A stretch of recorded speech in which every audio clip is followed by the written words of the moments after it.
کے. اب آبادی پوری پوری آبادی میں مسجدیں نہیں ہے نا وہاں، کیونکہ اگر پوری کی پوری آبادی کفار کی ہے یا ایک دو گھر ہیں تو مسجد کون بنائے گا؟ وہ زیادہ مسلمان تو ہی مسجد بنائیں گے نا.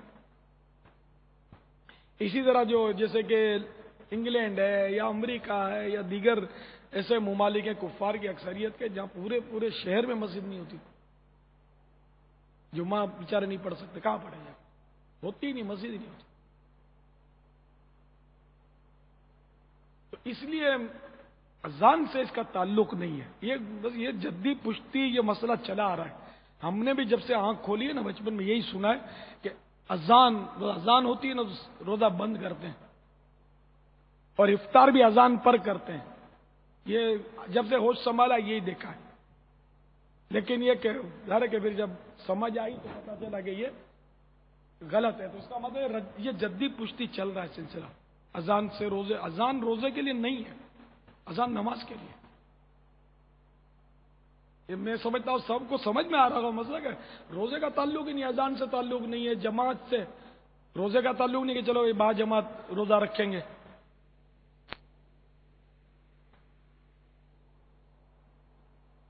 اسی طرح مطلب جیسے کہ حج کا تعلق بھی جماعت سے نہیں ہے نہ اذان سے. لوگ یہی سمجھتے کہ حج کا تعلق بھی وہ نماز سے یا امام سے ہے. تو یا کوئی امام پڑھاتا ہے حج تو اس کے پیچھے ہی حج ہوتا ہے، اگر اس کے ساتھ حج نہیں پڑھا تو حج نہیں ہوگا. تو ایسا نہیں، حج کا تعلق بھی میدان عرفات میں وہ اپنے مخصوص وقت میں وقوف کرنے سے حج ہوتا ہے. صلو علی الحبیب صلی اللہ علیہ وسلم. وقت ختم ہو چکا ہے، اذان ہو رہی ہے، اور وقت ختم ہونے کے بعد اذان ہوتے کے دوران کوئی کھاتا پیتا رہا تو اس طرح جو اس کا ایک تو روزہ ہوگا یا نہیں، اور اگر نہیں ہوگا تو اب اس کو کیا کرنا ہوگا؟ ہاں، جو یعنی کہ اذان کے دوران کھاتا پیتا رہا اور وہ اذان فجر کا وقت شروع ہونے کے بعد ہوئی ہے تو اب تو اس کا روزہ ہوا ہی نہیں نا. روزہ ہوا نہیں اور اس کو قضا کرنا ہوگا. ایک روزے کے بدلے ایک روزہ رمضان شریف کے بعد قضا کر لے. تو جتنے بھی روزے اس طرح اس نے اپنے خراب کیے سب قضا کرنے پڑیں گے. یہ نہیں چلے گا کہ مجھے مسئلہ پتہ نہیں تھا. جہالت یا مجبوری نہیں ہے، سیکھنا چاہیے. اب آپ نوٹوں کی گڈی لے کر جاؤ اور کوئی کھڑا ہو کہ بھائی تو یہاں جو بھی نکلتا ہم اس کو لوٹتے ہیں، بولا میرے کو پتہ نہیں تھا، آئندہ نہیں نکلوں گا میں لے کر. وہ آپ کی سنے گا؟ نہیں سنے گا. میں مثال دی دنیا بھی تو اس کے لیے تو خیر معلومات بھی لوگ رکھتے ہی ہیں کہ کون سی گلی کم خطرناک ہے. یہاں مطلب شرعی مسائل معلوم نہیں ہے. نوٹیں گننا سب کو آتی ہیں، کھانا سب کو آتا ہے. اس لیے شرعی احکام سیکھنے چاہیے. ہر سال جب آپ کو فیضان رمضان میں سب لکھے ہوئے احکام، فیضان رمضان شعبان المعظم میں ختم کرنی ہوتی ہے پڑھ کر ہر سال. یہ بھی درخواست دی ہوئی ہے. بعض صاحب ایسے ہوں گے کچھ نہ جو کرتے بھی ہوں گے، تو اگر یہ فیضان رمضان پڑھے تو وہ ایسی غلطی نہ کرے. میں سمجھتا ہوں اس لیے مطالعہ کیا کریں. تو جو ناظرین بھی ہمارے وہ بھی اس کو نوٹ کر لیں گے. اگر اس طرح اذانوں کے دوران جبکہ وہ اذان فجر کا وقت شروع ہونے کے بعد دی گئی ہے تو وہ بھی اپنا روزہ جو ہے دوبارہ قضا کریں.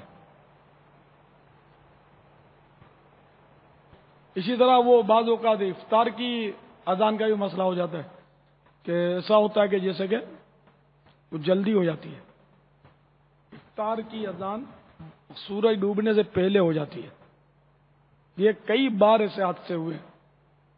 چینلز پر بھی یہ ہوا ہے ایسا. اچھا، یہ جو ویسل بجتا ہے بجتا ہے نا، اچھا یہ بھی وقت سے پہلے بجتا ہے. یہ بھی ہوا ہے، مطلب ایسے واقعات ہوئے. اس میں وہ اندر کا جو نفس ہے نا، نفس یہ مفت کا مفتی یہ فتویٰ دیتا ہے. پھر وہ لوگ بحث کرتے ہیں اپنا تھوڑی قصور ہے، تو مولوی کا قصور ہے، اس نے کیوں اذان جلدی تھی اور اس کے اوپر بیچارے پر چڑھائی. اب وہ لاکھ بیچارہ بولے کہ یار میری گھڑی آگے ہو گئی تھی، مجھے پتہ نہیں چلا تھا، میں سمجھا صحیح ہے گھڑی، اگر اس کی خیر نہیں. ایسا نہیں کرنا چاہیے. کوئی بھی مؤذن جان بوجھ کر معلوم ہونے کے باوجود آپ کے روزے کیوں خراب کرے گا؟ یار اس کو کیا پڑی ہے؟ اندر شدہ عقل میں آتی ہے بات کہ وہ کیوں خراب کرے گا روزے، تو وہ کبھی غلط فہمی ہو جاتی ہے، بھول جاتا ہے آدمی، تو اس طرح ہو جاتا ہے۔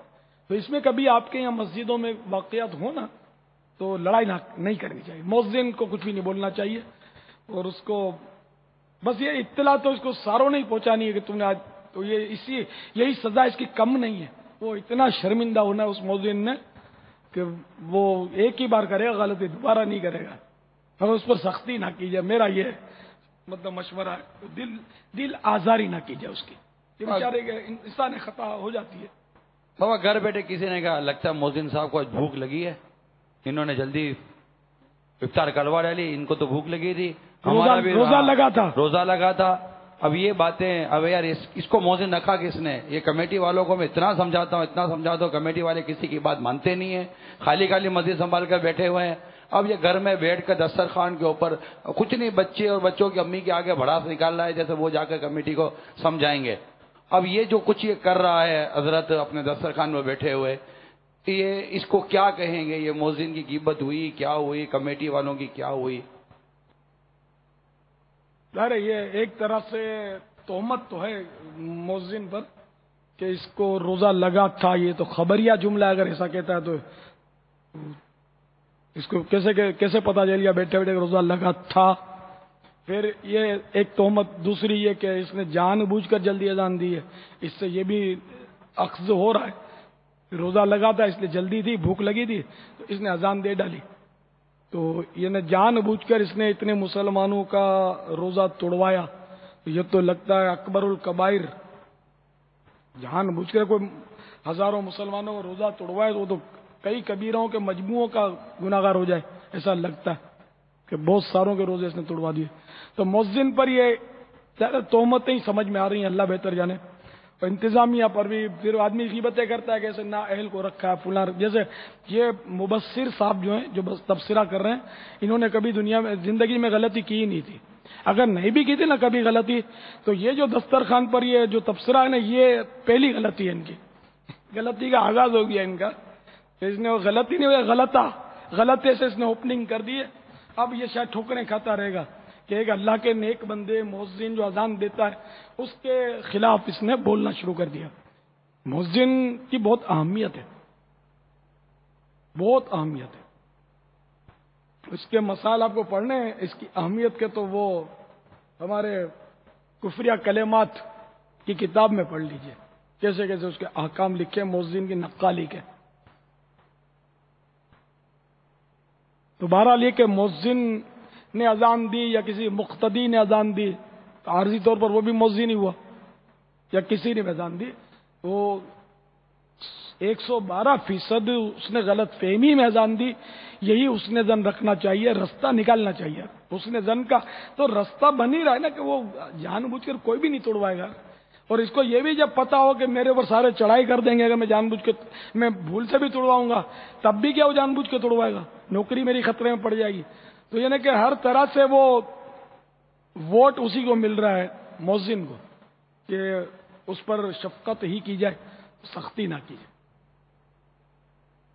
جیسے بچے کبھی برتن گرا دیتے ہیں، توڑ دیتے ہیں تو لوگ دھڑا دھڑی کر دیتے ہیں، نہیں، برتن کی بھی ایک عمر ہوتی ہے، ہماری بھی ایک عمر ہے، چھوٹ گیا ہاتھ سے، ٹوٹ گیا، اب اس پہ جو چڑھائی کرتے ہیں بیچارہ وہ بچہ، تو وہ حالت خراب کر دیتے، کھلی بھلی ٹوٹ گیا۔ سمجھانا کہ بچے کو بھلے سمجھائیں لیکن شفقت کے ساتھ، ہڑا ہڑی کرتے ہیں تو پھر بعد میں کیا ہوتا ہے، جو بار بار بچوں پر ہڑا ہڑی کرتے ہیں نا تو بچہ ہو جاتا ہے عادی، یہ میں آپ کو صحیح بات کرتا ہوں بالکل، یعنی کہ آپ اس کو آزما لینا کہ جو بھی ماں باپ یہ شکایت کرتے ہیں نا کہ بچہ تنگ بہت کرتا ہے، تو یہ بچہ جو ہے یہ تنگ کم کر رہا ہوتا ہے، بلکہ وہ تنگ نہیں کر رہا ہوتا، وہ مرفوع القلم ہے، اس پر کوئی قلم تو لگتا نہیں ہے، ماں باپ اس کو تنگ کر رہے ہوتے ہیں، یہ میں صحیح بولتا ہوں، اس کو ماں باپ تنگ کر رہے ہوتے ہیں، اس کی وجہ سے اب یہ تنگ کر رہا ہوتا ہے، ماں باپ نے تربیت صحیح نہیں دی ہوتی، اور ان کو ماں باپ کو اس کو سمجھانا نہیں آتا ہے، اس لیے وہ بچہ جو ہے وہ آؤٹ ہو جاتا ہے، تو اصل قصوروار وہ بچہ نہیں ہے، میرے خیال میں اس کی ماں ہے یا باپ ہے یا دونوں ہیں، اس طرح ہوتا ہے، یعنی بار بار بچوں کو